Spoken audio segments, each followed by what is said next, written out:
बहुत अफसोस हुआ ये सुन के। तुम्हारे वालिद बहुत अच्छे आदमी थे। जुनैद, तुम बड़े हो बेटा इस घर के, सब्र से काम लेना है तुम्हें, क्योंकि सज्जाद भाई के जाने के बाद तुमने ही उनकी जगह लेनी है। मैं क्या जगह लूं? मेरी तो अपनी खुद की कोई जगह नहीं है घर में। नहीं बेटा, बड़ा हर हाल में बड़ा ही होता है, और हालात के साथ उसे अपने बड़ेपन का मुजाहरा भी करना पड़ता है। और तुम्हारे अंदर ये खूबियां हैं बेटा।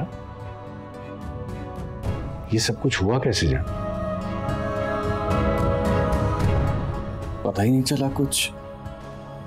तो खुद अपने कमरे में था और अचानक ये सब कुछ हो गया। अंकल, जरी और माफ कीजिएगा तारा भी, दोनों अंकल को मॉम के खिलाफ भड़का रही थी। मैंने खुद देखा, जरी अंकल के सामने मजलूमियत का रोना रो रही थी। फिर अंकल गुस्से में बेडरूम गए अपने और मॉम को डांटना शुरू कर दिया। यहां तक कि हाथ भी उठाया उन्होंने उन पर। आप वहां मौजूद थी क्या? मैंने खुद देखा था, जरी अंकल के सामने रोना रो रही थी, और तारा तो झगड़ रही थी बाकायदा।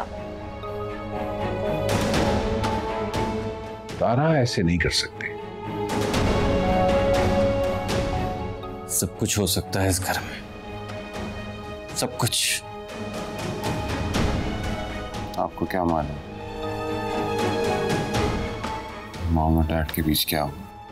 क्योंकि मॉम की पुकार पर सबसे पहले मैं ही पहुंची थी और मॉम ने मुझे बताया। मार डाला, मेरे सुहाग को उजाड़ दिया, मेरा घर तोड़ डाला। तारा और जरी ये जायदाद अपने नाम कराने के बाद भी इन दोनों को चैन नहीं आया। निकलो यहां से, निकलो।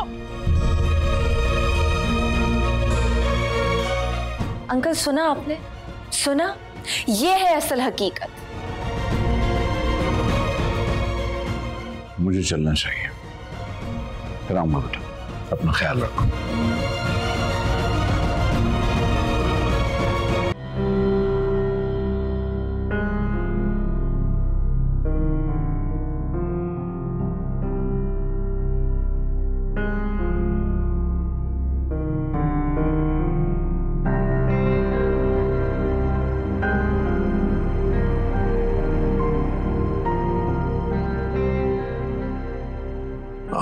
सुनो, मैं सोच रहा हूँ कि केटरिंग वाले को कॉल कर दूं और रात का खाना भिजवा दूं तारा की तरफ। नहीं जबरान, वहाँ खाना भिजवाने की कोई जरूरत नहीं है। इससे तो बेहतर है आप सज्जाद भाई के साले सवाब के लिए खाना यतीम खाने में भिजवाते हैं। नहीं, लेकिन बेटी का ससुराल है, कुछ फराइज हैं हमारे, हमें अदा करने चाहिए। ऐसे बेटी के ससुराल का क्या फायदा जहां मेरी बेटी की कदर ही नहीं है। ज़हनी बज़ाहिर सख्ते की हालत में, लेकिन जैसी ज़हनी को होश आता है तारा और जरी को कोसने लग जाती है कि इनकी वजह से सज्जाद का हार्ट फेल हुआ है। अजीब ही मामला है उनके घर का भी, एक दूसरे को मौरिद इल्जाम ठहरा रहे हैं। शिराजा सा बिखर गया उस घर का। लेकिन ये सारा शहराजा खुद ज़हनी की वजह से बिखरा है।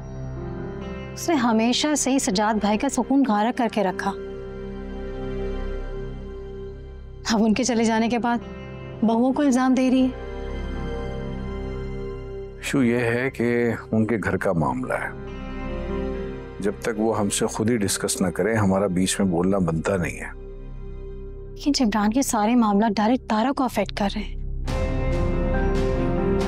आइंदा से उन्होंने तारा के मुतालिक कोई बात की मुझसे तो मैं खामोश नहीं रहूंगी। हाँ समझता हूँ मैं तुम्हारी बात, लेकिन मैंने कहा ना बेटी की ससुराल है, हमें थोड़ा संभल के रहना पड़ेगा। मेरा ख्याल है खामोश ही रहो। हमारे खामोश रहने की वजह से तो इतने मामलात बढ़े हैं।